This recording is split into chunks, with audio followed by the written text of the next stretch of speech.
So, yeah, welcome guys. I am happy you are here today. I don't know how many of you have seen my presentation about Finland. It was some months ago. Yes, Jon was there too. So, hello Thijs. Thijs also came online. And so, yeah, here I am again.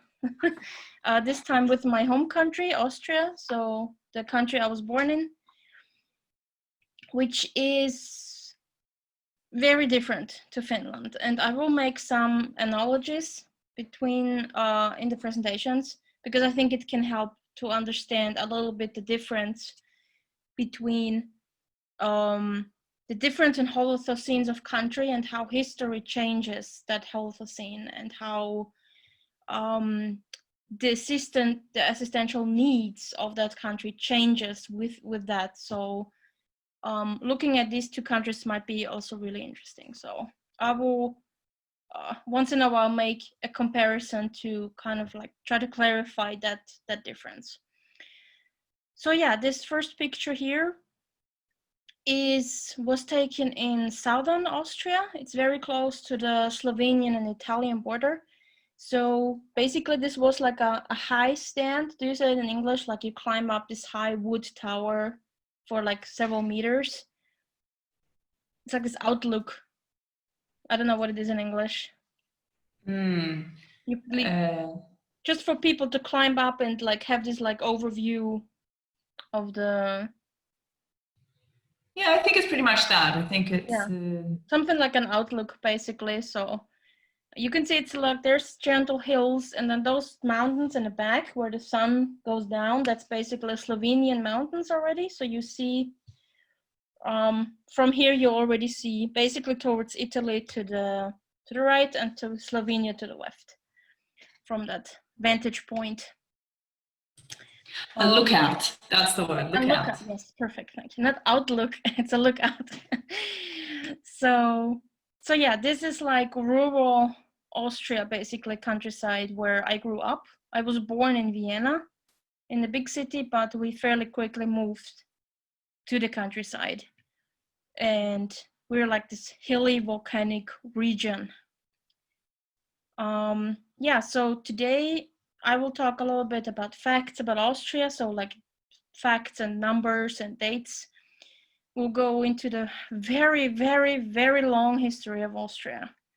So if you're thinking that Finland is a very new, young country, Austria is the opposite. It's a country of more than 1,000 years of history. So this history section will be long, so Jörn will need his coffee for that one. I'll talk about culture. I will also talk about the Holocene of Austria, about my personal experience, about some hypotheses I have regarding, well, the connection with contingentology and how we can assist there in the best way, and then open up for discussion after that. So here I just put this in quotations, I am from Austria, because that's actually a really famous song of a pop star in Austria, and it's like just this English title. He sings it in German, but it's about the love for Austria and for this country, and very like corny and patriotic song. But they have been playing this song during the lockdown here, during Corona. The police was driving around Vienna with these huge speakers, and they were very loudly playing that song to kind of like cheer people up in their apartments and things like that. So yeah, let's go to a few facts. Population, the population is slightly more than in Finland. So in Finland we have like a little bit over 5 million, or like almost 6 million, but the population of Austria, even though it's a much smaller country, square kilometer wise, it has a higher population. So we're almost looking at 9 million people in Austria. The capital city is Vienna, where I was born. Currency is the euro. Austria was first mentioned in the year 976. But officially we're counting the years from our independence after World War II. And that was in 1955. So even though when people say, oh, Austria is like so young. Actually, it's really old. We joined the European Union the same year like Finland in 1995. Economy-wise, Austria is a really rich country. Like it's very small, but it's really rich. We have a lot of tourism going on. I mean, probably not this year, but but in any other year we have lots of tourism. And yeah, and for example, if you think about Red Bull, that brand comes from Austria, which is a multi-billion-dollar company at this point. So we have a Formula One track in Austria. So it's kind of like things that bring in a lot of money. You can find them here. Yeah, let's start with the history. Let's get started. Part 1 of 4, I think. I will not go into every point here. You please feel free to read it. We can share the slides after this with you. I have 4 slides here, but I'm barely scratching the surface. Like if you are interested in this kind of history, which is very closely, of course, related to European history, I recommend buying a book about Austrian history, because I am barely scratching the surface here. So yeah, Austria, or what we know as Austria today, was settled in pre-Roman times by various Celtic tribes. After the fall of the Roman Empire, the area was invaded by Bavarians, Slavs, and Avars. Christianity was introduced in 788 AD. And basically from that point on, like the Habsburgs had a really long reign in Austria and like were really controlling these lands for several centuries after that. In the 14th and 15th century, the Habsburgs acquired also the Netherlands, parts of Italy, Spain, Hungary, Bohemia, and parts of Africa.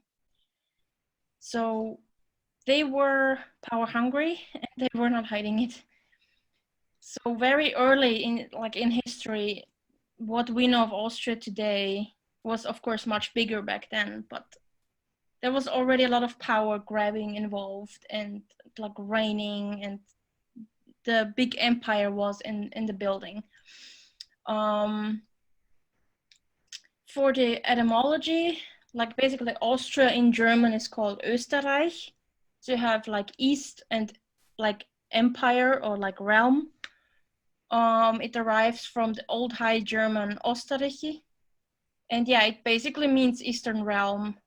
And it first appeared in a document in 1996.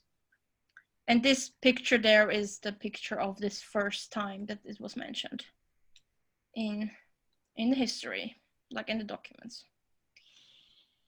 We're making a big jump here because what happened in the 19th and 20th century is really important about, like, in regards to what Austria is today.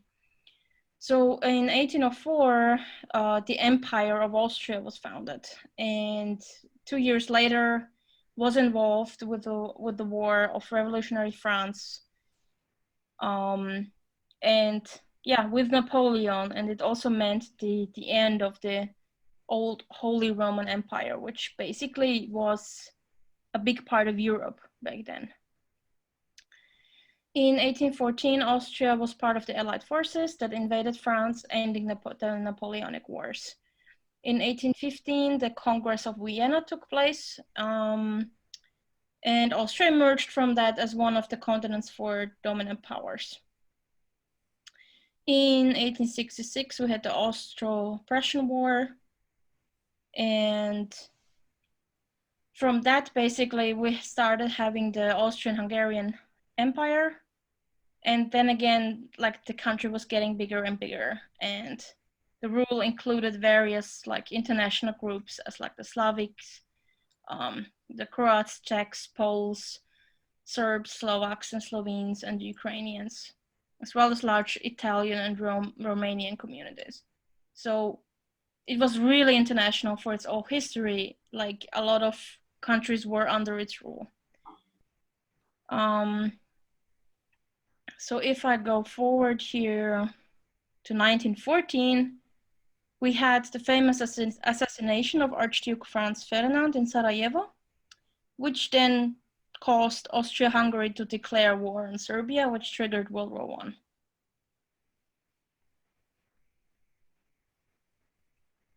Then basically during World War I, the Austro-Hungarian Empire lost most of its land, most of the conquered countries, and basically took on pretty much the shape it is today. In 1918, also the Republic of German Austria was founded.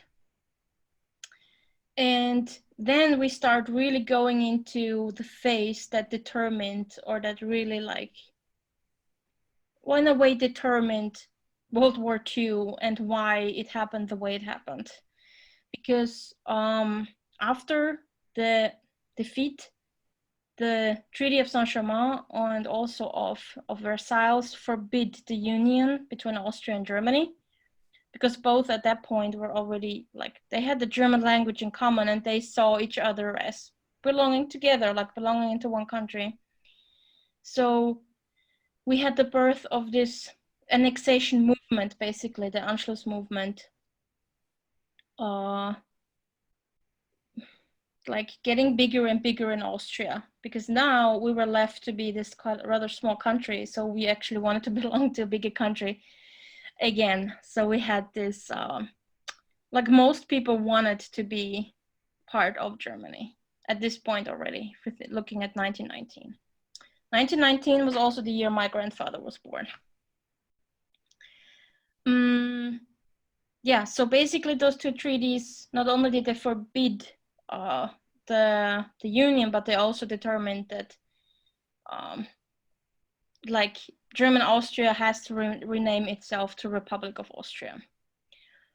Well, there were some tumultuous years in between, but basically in 1933, we had a full 6 days of civil war in Austria between the fascist and socialist forces. 6 days is fairly short, but still counts as a civil war, and there was still death and destruction.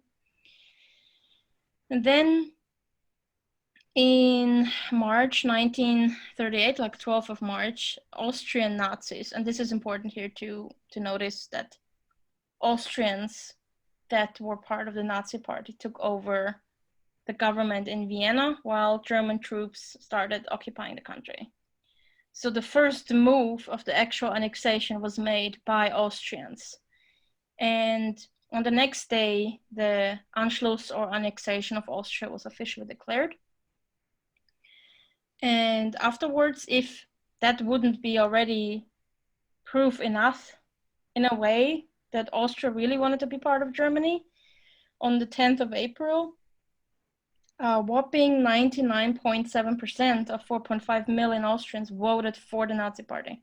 Of course, this was rigged because it wasn't the election of, under Nazi control already. However, there was genuine joy and happiness in Austria that they were finally part of Germany again. There was no such a thing as we poor victims who were invaded by the German Nazis and we had no choice. I mean, I'm sure we didn't have a choice. We wouldn't have had one anyway. But this is still important in how we see history today and what role Austria played in World War II. And this is something that's not showing up in a lot of history books, especially not in Austrian history books.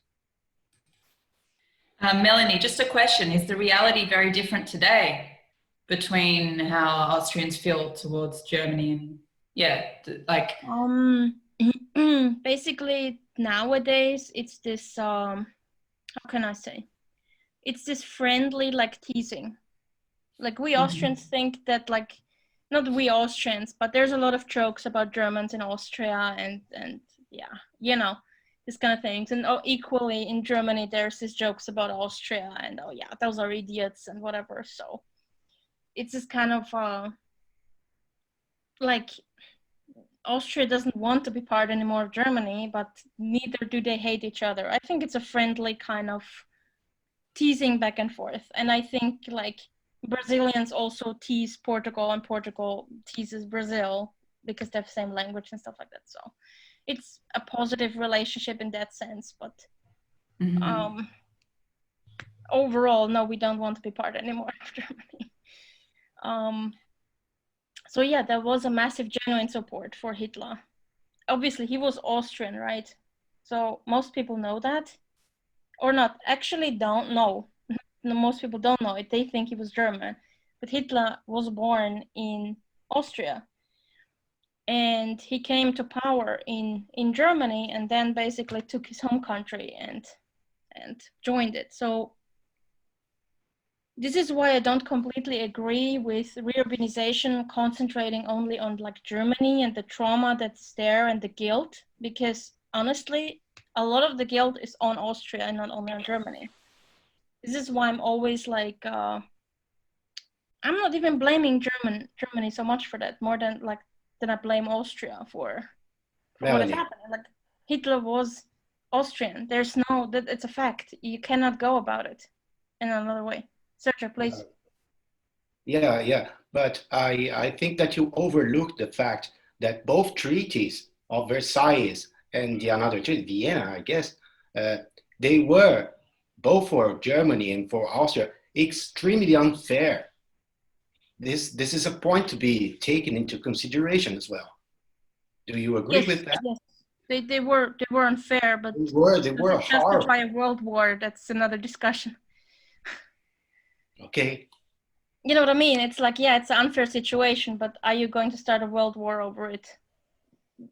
Like, how much of this can be, you can be an innocent victim and say, oh, but they were unfair to us. You know, in some aspect, it should be. No, it sure led into consideration. Like, it triggered it, of course. Yeah. And it was like a main argument of Hitler to point at those treaties and say, look how unfairly they treated us. And it was like a whole, like that argument inflamed a lot of this like mass support that he got, of course. And I'm not like denying that or anything. Okay. But I think interesting what you mentioned with the history of Habsburg, and this is the roots of Austria is different as in Germany, and this act of the Second World War, actually starting with the First World War, was some special kind of an interpretation of group karmic. So I think it's very interesting to see that we can have this constellation, that we have two countries with different roots, and they come together for one big world war, and now they are separated, and they are not separated. It's a kind of like that. I felt similar to Melanie. Austria and Germany, we are separated, but actually we have the same. Yes, at least we have one point of being together. So when we say that the German go, for example, visiting for holidays oftenly to Austria, it's like going home. It's not like we going for holidays to Brazil or something like that. It's interesting. Very good that you mentioned that point. Yeah, definitely. And it's again, and I agree with Sergio, I did not go into every point that triggered World War II, because we need 10 hours for this alone. But of course, and I'm concentrating more on like what happened to Austria in that sense. And I just don't agree that Germany is widely blamed for World War II. I just don't agree with that fact. And also, like, Austria was ready to join and eager to join the Third Reich. So it's this kind of like, I think it's at least equal guilt or equal responsibility in this case. And it's really interesting to see how both countries, even though they were very like close together in this moment, took such different paths after, how they processed and how they like moved on from what happened in World War II. So that's a really interesting point to me. But just to quickly go further here, I will talk about this a little bit later, but just to go through a little bit through the events that happened afterwards. Again, a lot of things happened. I am just taking more or less the most important points and mentioning them here. So yeah, as Austria was annexed to the Third Reich, it ceased to be an independent country. Some of the most prominent Nazis were native Austrians.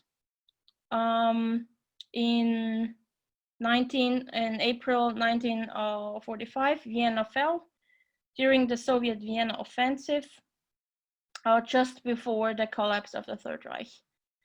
And on the 27th of April, we had the Declaration of Independence from, well, the Third Reich forces. At that point, as was Germany, Austria was divided into, well, different parts of, well, the Allied forces. So we had Americans in Austria, we had the British, we had the French, and we had Soviet zones in Austria. And they were like, it was governed by the Allied Commission for Austria.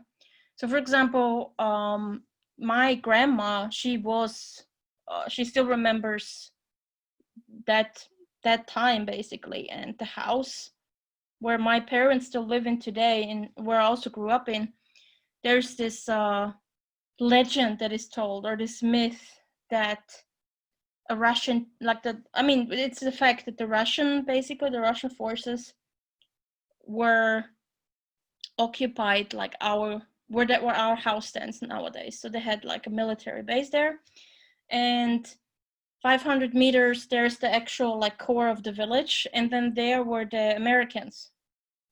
So they had like these camps fairly close to each other, but there were different zones. So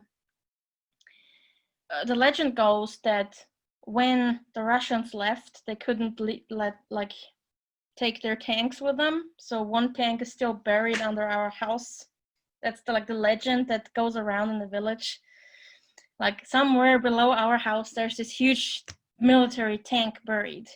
However, I don't believe it's true. I mean, it's possible, but we haven't found evidence. However, we have dug up huge bombs that did not detonate from our garden, like this big, sharp bombs that special forces had to come to our house to carry them away safely. So, and I would find as a kid shrapnel of mines in the garden. So there's signs everywhere still.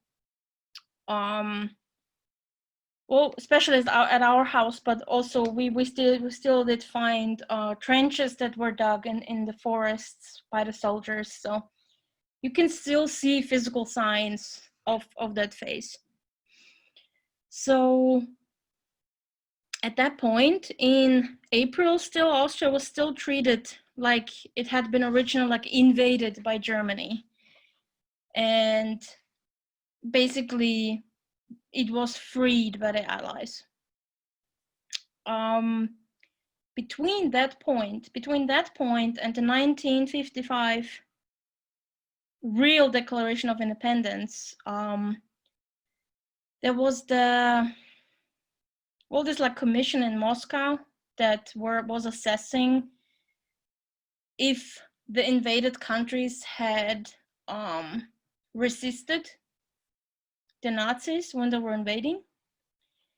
And Austria, there were we know very famous resistance groups and resistance fighters in Germany.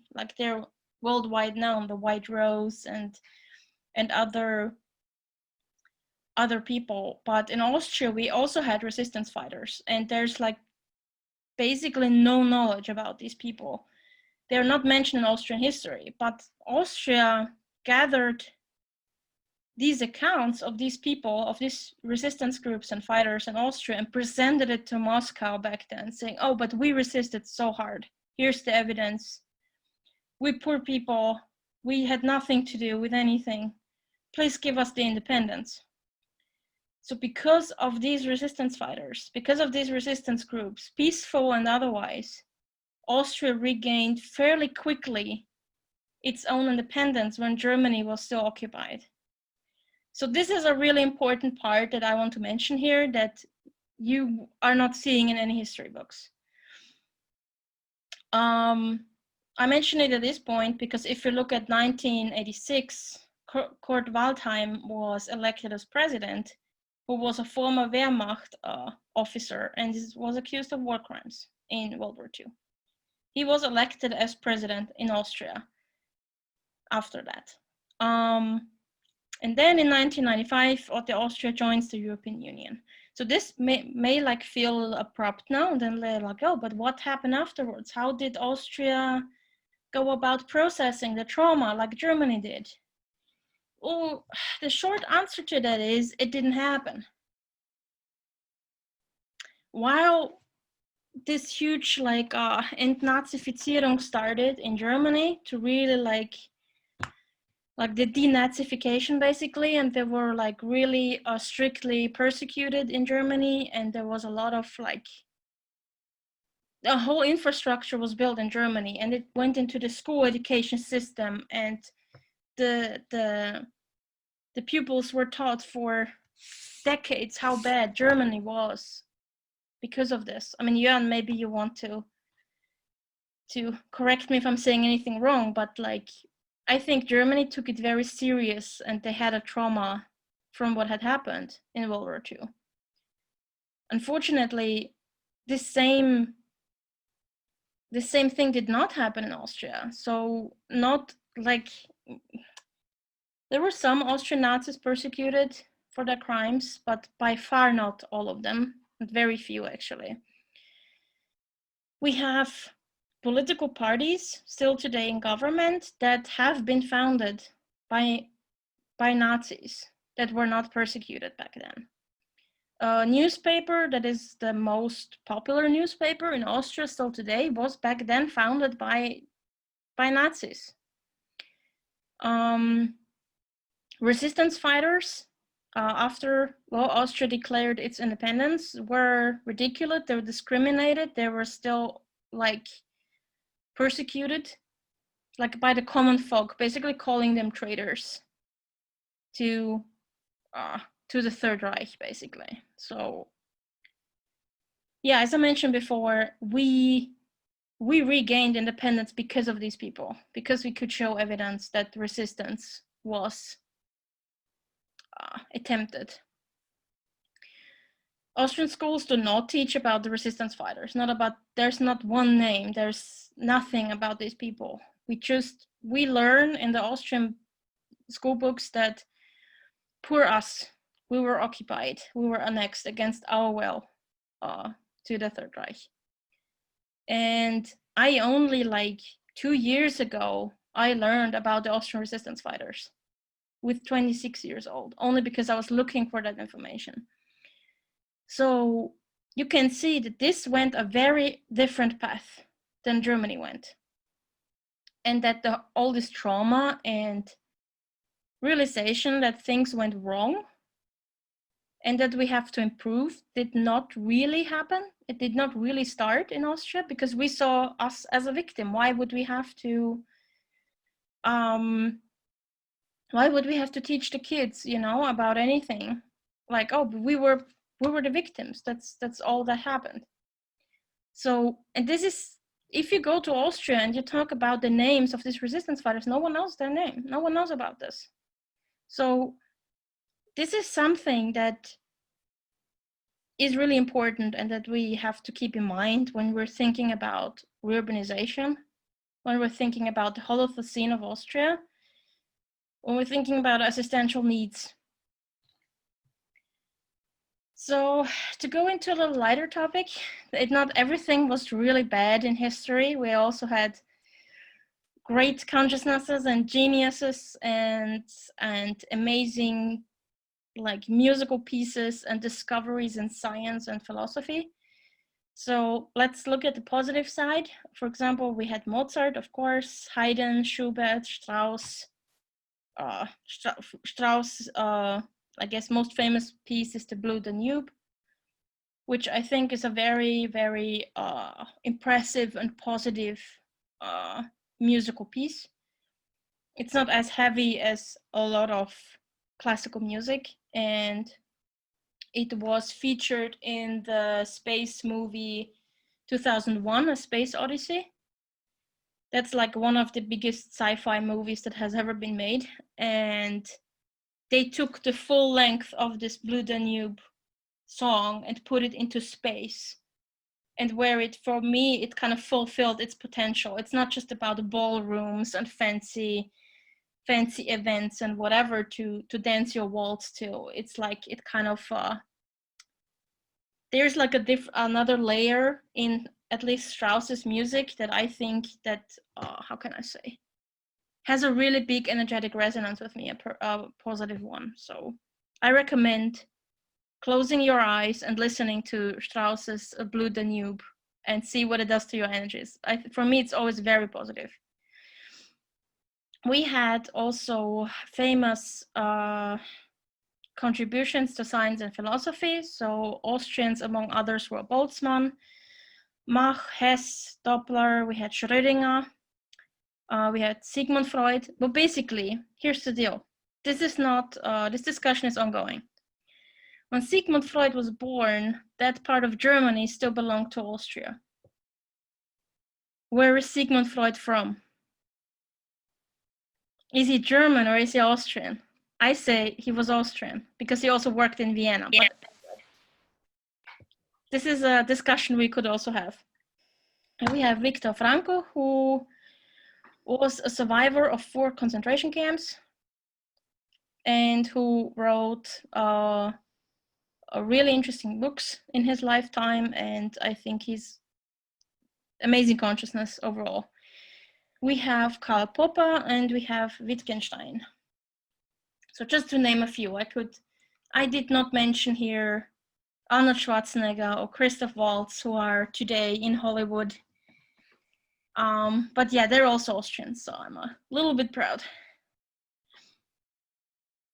So yeah, let's go to the culture. What is Austrian culture like? I think these pictures here really, like, they summarize Austria. The first picture, I'm sure, looks scary. This is basically coming from medieval times, a tradition that Saint Nicholas, who we see in the middle, comes with his assistant, who basically looks like the devil or like a demon kind of thing, comes on the 6th of December to basically give gifts and praise to the good children and to have a stick and a bag for the naughty children.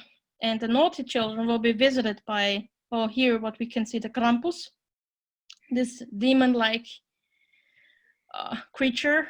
So this has become a tradition that basically in every city, in every town, you have this like run, the Saint Nicholas and Krampus run. So they come with bells and chains, and they make a lot of noise, and they go through, like in a parade, through the city or through the town. This is a medieval tradition that started in the Alps, and unfortunately is still continuing today. So this is a mild version. I didn't want to put like the really horrible ones here. This is a mild version. There's unfortunately always only one Saint Nicholas and like 20, 30 demons. And those demons are basically teenage boys who spent all their money on this costume, building it the whole year. They get drunk and they have their like whips with them and their chains. And then there's other teenage boys who don't have this, and they annoy those ones in the costumes, and then a fight breaks out every time and stuff like that. As a child, I always wanted to see Saint Nicholas, of course, because I wanted chocolate and praise. And I kind of got into the crosshairs between one of these demons getting very angry at another teenager, and I was in between. So I got the good taste of that whip. And since then, I'm pretty traumatized as a kid. And unfortunately, like, adults still use this. They say, oh, if you're naughty, if you're not a good boy or a good girl, the Krampus comes for you. This is like how Austrian children are still raised, unfortunately. This is part Catholic tradition, and yeah, it's still going on to the day. I think it's completely senseless and should stop. But this just like, this is a very strong tradition. This will not stop anytime soon. And like children and people, like it's a huge event. Everyone is waiting for this. So yeah, that's one thing. Then we have a lovely picture of a coffee cup. So in Austria, we really have this like very social coffee house culture. Like people every day go to read their newspaper in the cafe, and they meet up with people and they're friends with the waiters. And we can see in the picture below those two ladies reading their newspapers. That's basically like their social interaction. It's a very, especially in Vienna, it's this very traditional thing that if you think about Vienna, you think about the coffee houses, basically. What else? Below the Saint Nicholas picture, we can see this basically like emperor-like man with his guests and his valet. This is a very popular TV show in Austrian TV, international TV, where he basically pretends, the man in the middle, he pretends to be the Emperor of Austria today. It just pretends that he is the emperor still, and has famous people over as guests and stuff like that. So that talk show, like it's a live show every week, basically pretends that Austria is still this glorious empire that reigns over, that wants to take back Hungary and stuff like that. So it's comedy, and it's a very sarcastic show. Like they kind of like it's a parody of Austria, because Austrians want to go back to this glorious time. They have this nostalgia of this great empire, of this royalty. And so this talk show serves that wish, you know, it serves this subconsciousness of Austrian people. And the emperor, plays a complete idiot. So it's really kind of this like, well, a little bit this irony, you know, that yeah. So basically like there's a live audience and they stand up and they do all these things that they did back then with the emperor as well. So this goes to show a little bit like what people, like how the atmosphere is in Austria. You have this like holding on to these traditions that are centuries old, and really longing for this glory that Austria used to be this empire and it's not anymore. And this kind of pride in the country still. So that very much exists. And then, well, this is the point where I'm getting hungry. Austria has really good food. And this is a typical like plate of cold cuts. And like what you can see, especially in the countryside, it's just like restaurants that don't have warm food. They only have this cold cuts of regional farmers and stuff. So this is a really big part also. Yeah, good food. That's really big part in Austria. I think it's of every country, but yeah, if I look at this, it really makes me want to go home and very hungry. So, and it's basically this like sitting together, socializing over food, over coffee, and this kind of things. So let's go to the whole of the scene of Austria. So in strong traits, we have, I think, really existential people. Like if you ask any stranger on the street for help, you will get help. That person will give you the phone and they will really try to resolve your situation. Yeah, helpful. Like even if you don't ask for help, but they think that you need it, they will talk to you. They will approach you and ask if they can help you or something. I think that they are dedicated, as very social. Like it's very common, you stand in a bus stop and the stranger next to you just starts talking to you about the weather and complaining a little bit if you're in Vienna, because Viennese people always complain. I think they're really open-minded towards paranormal topics, specifically through their superstition, which is a weak trait. But I will go into this a little bit later. I think they're courageous in terms of like, if they have an idea, they open their own business, you know. There's a lot of entrepreneurs in Austria, like people that don't necessarily just wait, oh, I can't do that or whatever. They go for it. They have this pride. and also this courage, you know, to attempt to do it. It doesn't always succeed, but I have like a lot of entrepreneurs as friends there. Actually, it's pretty normal really to realize your own idea. Doesn't matter if it's a stupid idea or a good idea. But yeah, I think they're generous. So if you go to someone's house, you will be fed until you roll out of that door, and you will not be let out before that. And they give you everything, and then they give you like 2 bags full of food because they made too much, so you have something at home to eat. And so it's very generous, very hospitable people. And I think emotional intelligence, because people can talk about their feelings and they vocalize that, maybe sometimes a little bit too much because they're constantly complaining. But in Finland, for those of you who were in the Finland presentation, Finnish people don't talk at all. They don't even have words for certain emotions. They can't express anything. So it's really the opposite actually in Austria.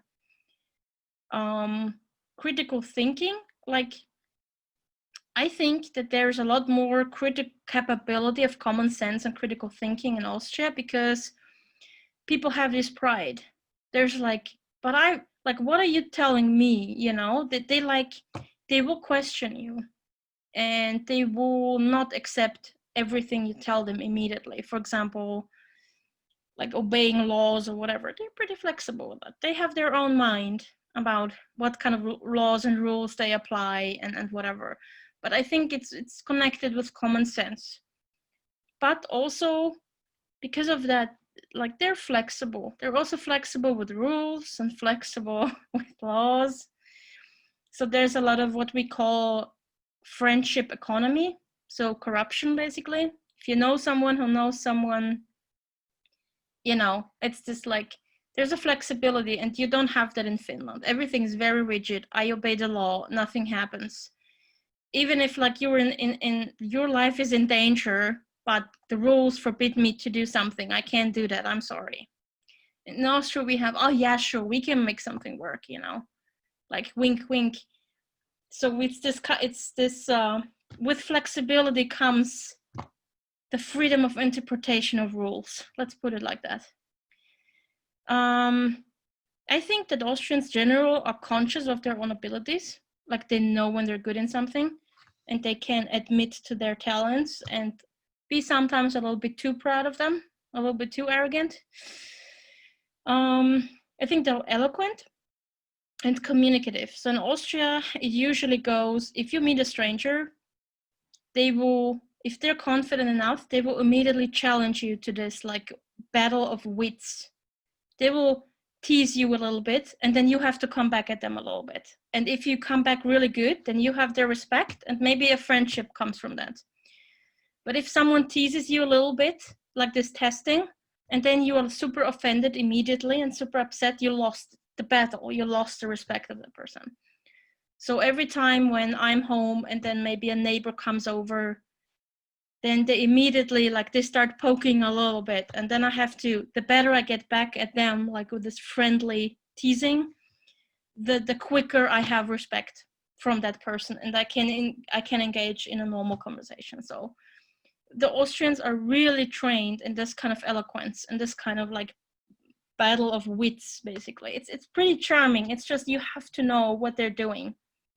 Because if you're not familiar with that, of course you're immediately offended, because if they call you like mildly stupid or something and you're not coming back at them with something even better, that's it. That's it. Conversation ended, you know, they lose interest in you, basically. So yeah, and then if you look at the weak traits, well, if I say lower educational level, I mean it in comparison with Finland. Like in average, 90% of Finnish people have high school education, and like that number is a lot lower in Austria. So in Austria, there's a lot more like vocational education. People are really proud of their handicraft, of what they do with their hands. The harder they work, the more proud they are, even if it breaks their back at the end of the day. And on average, very few go on to university. So if I look at my class, you know, in elementary school, I think 2 people of the whole class, except me, went to university. Everyone else started either their own company or went to vocational school to be a carpenter, a painter, a builder, and so on. So overall, if you look at the educational level, it's lower. Of course, these people are talented in their own way, but it's just not as highly educated as in Finland on average. I guess this goes together a little bit with Austrians generally being superstitious, like knocking on wood and like, oh, there was a black cat, and oh, you broke the glass, oh, salt was spilled, and so on and so forth. It goes on. As I said, they know how to express their emotions. Sometimes they're too emotional, so the emotions, they kind of like guide their decisions, unfortunately, and not their mental soma. It's more the psychosoma that is like taking over. They're also manipulative, very much so, and they know how to do it because they have this like certain intelligence of emotions, so they know how to control it with others. Austrians in general are more conservative. They are very, very traditional. Like, oh, how dare you get pregnant if you're not married yet, for example. These kind of things. It's the whole village will be talking about you if you dare getting pregnant before getting married or moving in with your partner or whatever. Very religious. Even people who don't see themselves as religious follow religious traditions. I would say at least 95%, if not more. They're sarcastic. They're very sarcastic. They're, especially the Viennese, are very grumpy. So there's like this famous Viennese grump that you experience when you go to Vienna. So even the waiters in the coffee houses, they will be grumpy. Like they will, oh yeah, what can I do for you? And da, da, da. But it's like, that's like people expect that. That's like Vienna. Everyone is so stressed out about everything at that time. Everyone else is an idiot. But it has this like, it almost has this kind of charm. It's a very like, it's hard to convey that if you haven't experienced it. Like they're, again, if they're being grumpy to you, but you have a good comeback to them, they immediately will be friendlier to you and respect you more and stuff like that. So it's this kind of like general attitude. You will see that less in every other part of Austria, but Vienna specifically is famous for this Vienna grump. So if you want to look it up, it's like Wiener Grant in German. It's a very unique concept, I think, that's nowhere else in the world. It's like socially accepted grumpiness in a way. So yeah, they're grumpy, and Austrians like to complain all day long about everything. The tiniest little thing that happens in the house, like a plant fell over, oh my god, the worst thing ever. Stuff like that. Like they exaggerate, and they're like a lot of complaining. Because of reasons you can surely understand after the short history lesson, is that Austrians are xenophobic and they're racist in general. Like not everyone, of course, but a big part of Austrians. We love to victimize ourselves. We're the victims of everyone and everything. Austrians are generally pretty unorganized and very proud and egoistic. So yeah, so you can see these two parts of people being really friendly but not having control of their emotions. They're courageous, but that's why they're also a little bit too proud. So this is like this same, the different sides of the same coin. Personal experience, as you can imagine by what I've told you until now, I have like disagreement binomial is very strong for me with Austria, like in the relationship that I have with Austria. Because obviously I was born there, I was raised there, so in the methodology, like I'm very not influenced, but Austrian food, like seriously, it's the best thing ever, and no one can change my mind, you know, and no food anywhere else will taste nearly as good, stuff like that, you know. So I really miss going there, and I miss a lot of things in Austria and the way people are, because here in Finland no one talks to you Like if you talk to some stranger in the street, they'll just look at you weird and turn around. Like it's very cold in comparison. Like people's relationships are very cold. And in Austria, you can talk with anyone on the street. You can immediately pick up a very pleasant conversation about something.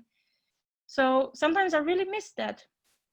But at the same time, because of the things I've mentioned before with xenophobia, racism, conservatism, and stuff like that, it's really hard for me to actually live there. Like it goes against all my principles, what's happening there that I have developed. So it's this constant, like, I can't live there, or I can't imagine living there, but at the same time, I miss a lot of things from there. So it's just like sitting in between chairs. So yeah, part of that is that Austria is really religious. Like, biggest part is Catholic. I was raised Catholic, but I was like, it was my birthday, my 18th birthday, and I immediately signed out of the church because I was so upset by everything that was happening. And by that, there's like this oppression that this religious Holocene has on people.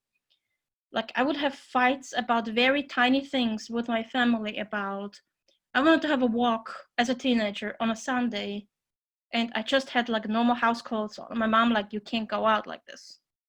It's like Sunday, it's the day of, like, my mom is not religious, but she was so programmed already, but it's like religious standards of, oh, but Sunday is like the day of the Lord, and you have to look fancy to go out the house. I'm like, I'm not going to church, I'm just having a walk in the countryside, like, no one will see me. Little things like this, you know, or once, like, there's certain Fridays in Easter where you can't eat meat. My mom forgot about it, and she gave me like some lunch meat for me to eat during lunch. And the whole class witch hunted me through the corridors because I dared to eat meat on that Friday. Like, it's these tiny things, like, it has seeped through the daily life of everyone, even for people that never go to mass, that never pray or anything. It's just the daily life is very cold. Melanie, I have a question. Do you think there's a difference between, for example, because you grew up in a village, or Yeah. Do you think there's a difference between growing up in the village or growing up in the city in Austria? There would be some differences. There is a difference, because most of the people who go to university who are higher educated, they are usually in the cities. So of course there's less of that pressure. But I think still, if you go, for example, to restaurants or stuff in Vienna or to cafes, you have a cross hanging there. So, like, also in schools in Vienna, you have in every classroom, you have a cross hanging there with crucified Jesus, even in the cities. So it's less, of course. You can go around on Sunday whichever way you want. But for example, if a person dies, you are expected to do exactly these routines for the funeral, to involve a priest, to do this, to do that, to do that, to have like 3 times praying for that person after and before the funeral, all of this. It doesn't really matter where you are in Austria. So when my father decimated, there was a big, like, we had fights because my grandmother insisted, oh, we need 5 times praying before we even can have the funeral. And I'm like, I'm signed out of church. Like, I'm working in conscientology. I'm not going to go pray for my decimated father. So we had huge conflicts with that. And like, on the day of the funeral, we had a huge fight because I was not having it. It's like, you can't force me to do it. You do you, you know, but like, don't pull me into this. I'm grieving in a different way. So it's just kind of like, it's just expected of you. It doesn't matter if you practice it or not. This was very oppressive for me. I could not handle that at all. Melanie, I have one question. Yeah. I suppose these were the reasons you decided to leave the country. Yes. And how long ago was this? And did you decide to migrate to Finland for a specific reason, or I don't know if you are going to talk about this. I will go into this a little bit later, but yes, these were big big parts of me just not feeling comfortable, not feeling like I belong into this country, like I am Austrian or something.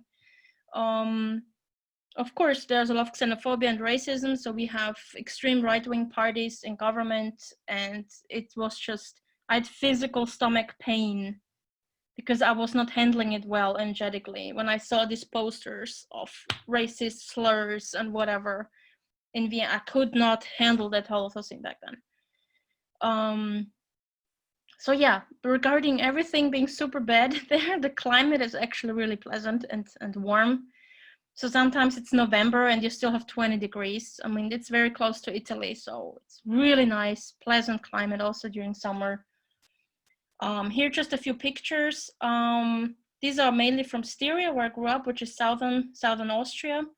So this like hill you can see here with the rainbow, that's actually an inactive volcano. So we grew up in the volcanic region, so a lot of these hills that you see are like small, inactive, or like how can I say, like, what is the English word? They will never ever erupt again, hopefully.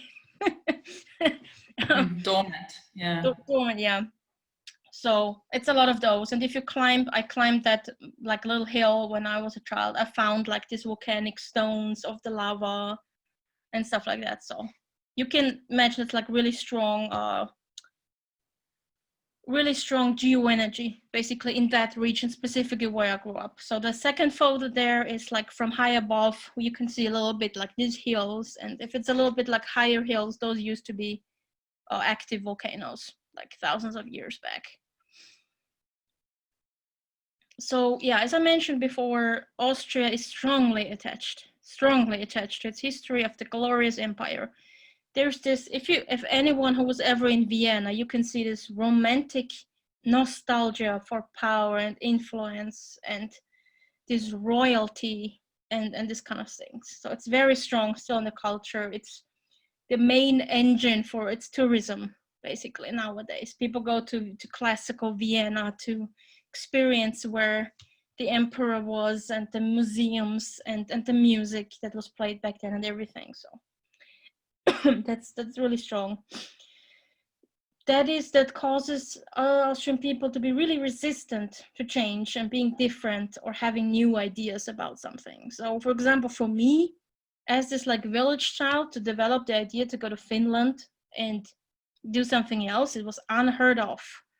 People thought I'm completely out of my mind, like they could not process this idea. And today I am known as the Finn there, and like people know about me that I haven't ever seen, but like the village chatter has carried the news of someone moving to Finland into hundreds of kilometers surrounding villages. So people have invited me to come for drinks that I never knew just because they wanted to speak to me. So it's like they really have like difficulties to think that this is a normal thing. People move, people have new ideas, you know? It's like this very like wow, dramatic thing, you know?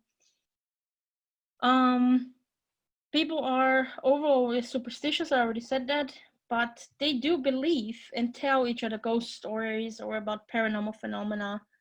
The conversation for it is open. So, I mean, we have it in Vienna too, but specifically in the villages, there's so many stories about soldiers dying in the wars, and then they saw a light at the same time. They heard a knock. They saw the dead grandmother in the attic. They, like, so many ghost stories and so many kind of like other paranormal occurrences and like synchronicities and stuff like this. Is like the most popular stories, actually. If someone comes and starts telling these things, the whole family will gather. So it's very like, it's easier. If I would have a paranormal phenomenon, it would be easier for me to tell people, to share this experience, and I would not immediately be judged as nuts. Whereas in Finland, it's not that easy because people just are very skeptic and materialistic. But of course, they easily believe these stories. They don't have like critical thinking towards that. Like, oh, but you know, might have been someone's flashlight or something like that. I quickly mentioned that there's strong geoenergies. from the Alps, of course, and also from the volcanic region. We have a lot of like also phytoenergy, but very little hydro energy. Like in the area where I grew up, there's not really a big river or not a big lake or anything, and I'm like a hydro energy person. So that was one reason for me to be very attracted to Finland and Helsinki in general, because there's water everywhere here. Also, another interesting experience was when I was like around 14. I had a UFO like sighting basically from our house. So I kind of drew what happened in that picture below. So this is the view from our second floor from our house. We just look out to fields, as you can see, and some farming houses. There's nothing else around. And I went to the second floor because I was searching for something. I cannot remember which item I was searching. I was like digging around in the cupboard. And suddenly I have this thought in my mind. It came out of nowhere. Look out the window right now. It was so strong. I just got up, turned around, and opened the curtains. And what I see was that picture under there, basically, illustration. This like 5 really bright lights in perfect formation. And first, my brain was going everywhere. It was like, it's a plane, it's a helicopter, it's fireworks, it's whatever. But it was stationary, and suddenly those 5 points started moving in perfect formation. And they formed new formations, but they were in synchrony, like synchronous in their movement, and they were so fast, like no plane ever made can like do these maneuvers in the air. And I knew it, and like I took, well, the encounter was maybe a minute, maybe maximum of 2 minutes that they displayed this like formations. And I knew that no one would believe me. So I screamed on top of the lungs to my mom downstairs to go look at the window. I cannot be the only one who's seeing this right now.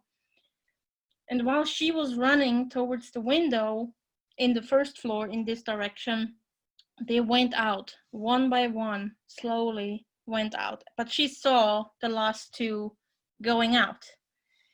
So it wasn't just me. I can't tell you guys any conclusion or whatever, but for me, it was really interesting because at that point I had to accept there's things in the world that we don't know about. And that it's good to have an open mind about something. It's really helped me to become more open about and more like paying more attention to things. And maybe like starting to research stuff like that. So in a way, this encounter had a really positive effect on me. Was it UFO, like, was it aliens? I have no idea. It's just like, I know how fast a plane can go. And it was complete silent. So there was no like motors or anything. And back then there were no drones or anything still. They were not available to normal people. So it was unidentified flying object. If it was aliens, we don't know, but it was really interesting. It kind of like really shook my worldview in a way that there is things we don't understand, or like, and there's more to this like materialistic world basically. So it really it helped me start to think about other dimensions and kind of stuff like that. So it was really interesting. My first lucid out-of-body experience I had like between 15 and 16 in the same house. I had by that point already developed this want. I need to go to Finland. I need to go to Finland. But how can I go there without traveling there? And then I read about out-of-body experience. Well, that's perfect. I can travel for free to Finland if I have an out-of-body experience. So that was like my motivation to have an out-of-body experience, which was really helpful. So after I looked up some very simple relaxation technique, basically, from a website, and then I applied it for 1 week. And then at the end of that week, at the last day when I tried, I had a lucid out-of-body experience, like lucid detachment, basically, from the body. And I saw my dog that had decimated 5 years ago, and I realized she's still with us. Like, she decimated because she's still with us, because that's where she lived, right? She never moved on as a consciousness in that sense. She was with us. And I panicked horribly because I knew she was decimated, and like 14, 15 years old teenager. And I forced myself into the body. Like, it was so weird. I knew by going down and like screaming, waking up, I actually would wake myself up and stuff like that. So that changed my life. That really helped with not having the fear of death anymore, and really like showed me, okay, there's another dimension. There is, like, I'm not ending after death, you know, I have an astral body or soul or whatever. So this really triggered for me to research more about energies and stuff like that before knowing conscientology. So just a short timeline. So in 1991, I resummated in Vienna. First, in 1994, we moved to Lower Austria, which is basically very close to Vienna. There I had like the first strong feelings of deja vus or stuff like that. I had these like moments where it felt like I was there already, but it was like I was a kid. I didn't know what to do with that. In 2000, we moved to Styria, like I showed you the pictures, like from the fields and stuff to that house. There I had energy showers, vibrational states, well before I actually could put a name on it. In 2003, I started developing this innate knowledge of I have to go to Finland, that's my place. Then I had the first lucid OBE between 2005 and 2006. In 2008, I graduated in business school. I moved back to Vienna in 2009, working my first full-time work position. 2011, I moved to Finland. First contact with conscientology. I just talked with Jacqueline before. It's very funny. I moved to Finland, and 1 month later, I had dug up a conscientology website in English. It's so interesting. Like 1 month, I hadn't even unpacked all my stuff yet. So I really have this like a theory that in my intermissive period, I programmed to go to Finland. So yeah, in 2012, I had the first presential conscientology course like that I participated in, and I got introduced to all the paradigm and the ideas, and I started being a volunteer. And in 2019, we made full circle, and I went back as a conscientology teacher to Austria, and I held an introductory lecture in the bioenergy workshop in the same village, because it turns out everyone around me is super interested in bioenergies, and I never knew. So it's like relatives of mine suddenly started talking about bioenergies, and neighbors started talking about bioenergies, and former classmates approached me, oh, this is so interesting, consciousness development. I was like, these people surrounded me for like 19 years and I never knew. So it's really interesting, and obviously a lot more is needed. You know, a lot more lectures and workshops are needed in Austria. Here I have a little like search picture for you guys. Can you spot, especially for those people that live in Foss or that know the campus, do you spot something familiar in that picture?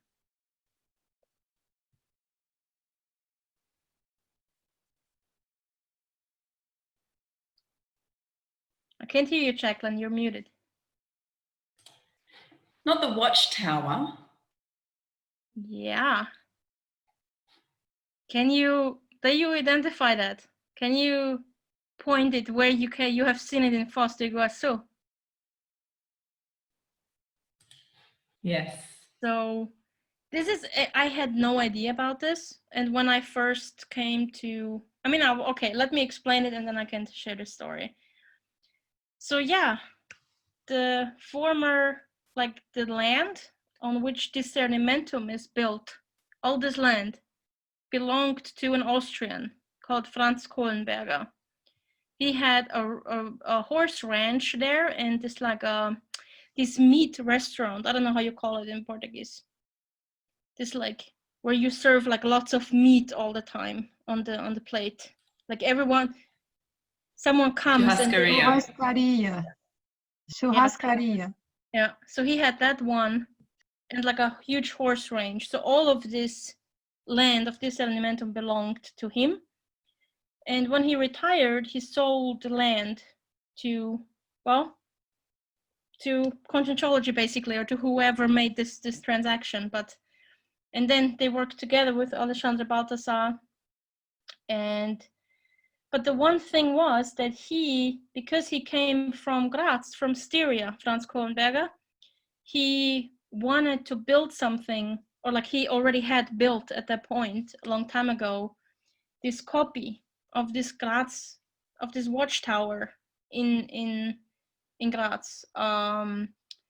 It's not exactly the same thing, but it looks pretty familiar. And he kind of built it as a small chapel, so his daughters could be married in that chapel. So it's very Austrian, very Austrian. Like, oh, I want my children to get married in a proper chapel that looks like the Austrian church, like very Austrian.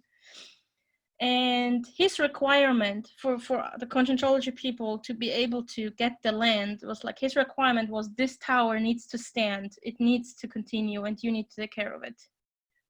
Under these requirements or requests, you can have this land under, I don't know what the price was, but that was the condition, which I think is written down in the contract, in the sales contract. So Conscientological people have now to deal with this Austrian chapel on the Conscientological Scientific Campus. I'm sorry. On behalf of Austrian tradition, I am sorry.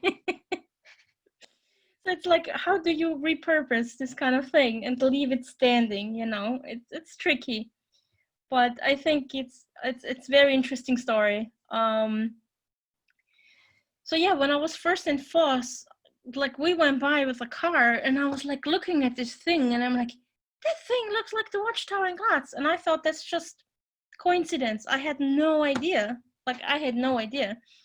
And then when I did the lecture in Austria last year, Anne-Katrin and Eduardo, they basically told me like, do you know this guy was Austrian? And I'm like, I had no idea. So I could like present to my to the participants in Styria this connection, you know, to the campus. It was very nice, and they really appreciated this. So just for you to know a little bit, this tower, that's the original watchtower in Graz. It's like there in the southern Austria, basically. It's in Graz, standing there. And I also like live not in Graz, but like the house is like within this circle south to Graz. So yeah, it's a lovely synchronicity, a lovely connection to the campus, basically, which kind of gave me the idea that I want to build a campus in the Austrian countryside. It's like twin campuses. So maybe I find a retiring Brazilian in Styria somewhere who sells me the land. That would be cool. But yeah, it's really funny and really interesting. So yeah, if we look at the existential needs in Austria, I would say that like helping them gain emotional maturity and the repression of the mental soma would be really important, because the psychosoma is so like dominant and like out of control, basically. The assuming of strong traits of responsibility, which is a really big topic, I think. Of course, of the pro-axis, and to also, because I said that Austrians are very unorganized, so like adaptation of certain amount of discipline would also be needed. Scientific mindset to counter the superstitious beliefs. Of course, like a clarification and demystification of topics like bioenergies, OBEs, and consciousness, because a lot of parapsychic phenomena are still interpreted as, oh, it was like the guardian angels visiting me, because they have this like religious background. So a lot of this like, oh, I saw Jesus, this kind of things. It's very strong there, unfortunately, this kind of interpretation. The biggest challenge, of course, is that we need a reliable source of German material for self-research of Conscientology, because while a lot of German people, like most of them, understand really good English, Austria There's no chance. No chance. They're already super like flustered if they have to say hi, hello, how are you? That's how far it goes. And that's already super stressful for them. So there is no chance if you're talking about terminology or whatever. Also because the education level on average is not that high. The terminology additionally is a challenge, even if it's translated to Austrian, to German, I mean.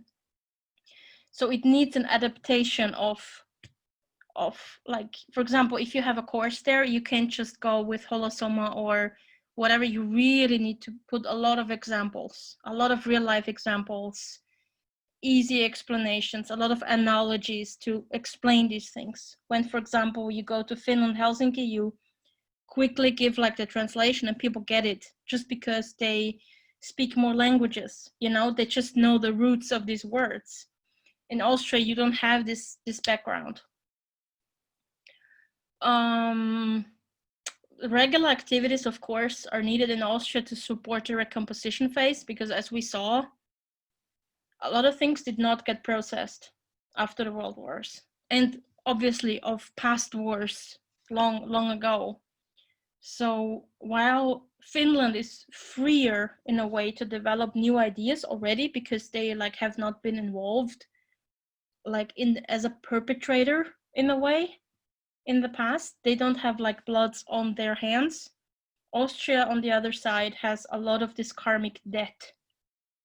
So there, like, so much assistance would be needed to start this process. Like, also I'm talking like extra physical assistance. If you're thinking about the barotroposphere and the extra physical environment in general, it's very heavy, very oppressive, and needs a lot of work. So while like this process has, I think, is very far in Germany already, like so much work has been done, but this process has not properly started even in Austria. So this is unfortunately the reality there. So it's a challenge. Of course, we need conscientology teachers who are willing to study like the Austrian Holocene and to be able to understand Austrian people and adapt the mythology of the courses of how we teach conscientology and how we approach the topics to the level that is understandable and to the needs for them to be able to understand that. And part of my hypothesis is that Austria is a key country in European reorganization because of this, what I told you about before, because of this process that Germany is already well in the way, maybe already moving out of it, actually. Like Austria hasn't started there, and it's like, if we're thinking about, well, Austria kind of started World War I, and it's like pretty much guilty as well of World War II.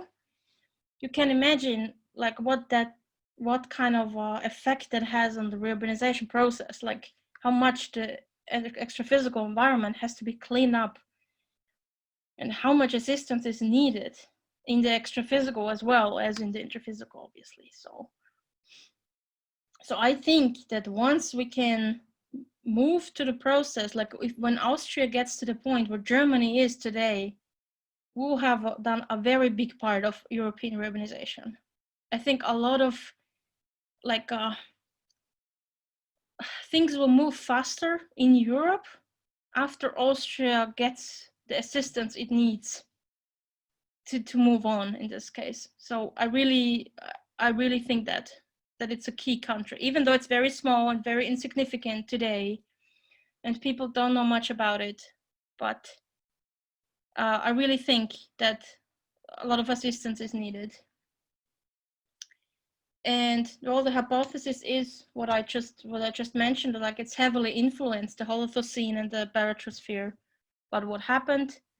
And it was shaped through religion, through this power, hunger, through the wars, which makes it difficult for the country and for people, and I experienced this myself, to free ourselves from this like oppression of these ideas. It's really hard to think have like new ideas. When I'm in Austria, I really feel like how the mental soma is like dragged down, how I'm not developing new ideas anymore. After 2 weeks, I really feel like I have to get out of there, because like I feel like closed in from all sides in a way. And it's really hard to read scientific articles for me when I'm in Austria. I don't have this capacity there. So, and this is why it's also difficult for other people on their own to develop new ideas and to move on. Yeah, and my other hypothesis is that my preparation in Finland qualifies me, or will qualify me, for a higher level assistance in Austria that is needed there. Because if I would have never left Austria, I would not have been able to develop this conscientiological ideas and to develop myself and qualify my assistance. So is this a daunting thought? For sure. I'm scared. but I think it's definitely part of my proexis, and I hope some other people also identify it, because I don't want to be in there alone. So yeah, that's my hypothesis, and yeah, that's the end of the presentation. And as we say in Austria, Dankeschön und Servus. It's like Servus is like this dialect word for goodbye. So the Germans don't say it. It's like a very Austrian word. And here's like in Bayern we say this. Oh really? In Bavaria? Yeah, all right. Come on, Bavaria is basically Austrian. Come on. It's more Austrian than it is German. Yes. In the culture and in the traditions. Bavarians are very Catholic as well. Yeah. So if I go to Bavaria, I still feel very much like in Austria. Yes. So yeah, let's see the time. Well, we actually don't have much time left, but are there like questions still regarding? I would have a lot of things to comment, because this presentation was really very, very interesting. And I think you have a lot of data, a lot of basis for a very good research, self-research and other things. But I only want to make one point, because you said a lot about these traditions and all this, but I see a very strong trait of Austrians is actually the openness. And for instance, you did not mention, you have a chancellor with 33 years old, he is. He's very young, and this shows how open the country is. And when you say that work in Austria had not begun yet, I think it has already started, and you are part of it. This shows a lot of your involvement on this. I think, for instance, when you talked about this feeling, this bad feeling, and the need to go away to another country, I think sometimes we as intermissivists, we have this. It's like we need to be in another place where things are going to give us a startup about ourselves, about our self-research and conscientiology and all this. So I think it's so rich, this information you have in your hand to work on your proexis and how these things are connected. Why Finland? Why you had to go there to have this startup? And why you have this call to go back again to Austria to do something? Yeah, so it's really very, very interesting. And I would like to have more time to discuss a lot of points you did bring. So congratulations. And I think this is only the beginning. Yeah. Thank you, Lugia. Yeah, it was necessary for me to go away from Austria to start appreciating my home country, because I hated it when I moved. I wanted nothing to do with it. But once you are away, you start having this more objective thought, and I really do have affection for Austria as a country, and for me to it developed this I want to help, I want to be part of this process. Because when I moved, I wanted no part in anything. I just wanted to get away. But now I really feel constantly think about solutions. How can I help? What can I do? When can I go back for a workshop? How can I stay in touch with the people? Stuff like this. And I'm always there. They can contact me anytime, the participants, they're friends of mine, and I'm always trying to send links to kind of keep it going somehow. But of course, it's a challenge, and yeah, as you said, the very, very, very beginning of the process. So yeah, we have we are a little bit over time, but what are you guys thinking? Should we still do a quick mobilization of energies, a quick vibrational state? It's up to you. I'm just asking because things got a little bit heavy. Just one point. I think the recommendation now is not to do group energetic work. So I would suggest that everybody individually make this at home where they are. Yeah, that's a really good point. So yes, please, guys. Good suggestion. Now, when you shut off this video, please do a mobilization, because lovely country, but long history. And thank you very much, Melanie, for your presentation. It was very informative, very interesting, and I think we were able to make lots of connections. You helped us, to have those, for me at least, this association of ideas between your process, the process of Austria was very nice, very, very nice. So thank you. Thank you for the invitation. You're welcome. Yeah, if any of you has questions or whatever, you can always write me an email to discuss some things. You're very welcome. Okay, guys, have a nice Sunday still and a nice week. Stay safe and healthy. See you around. Bye-bye.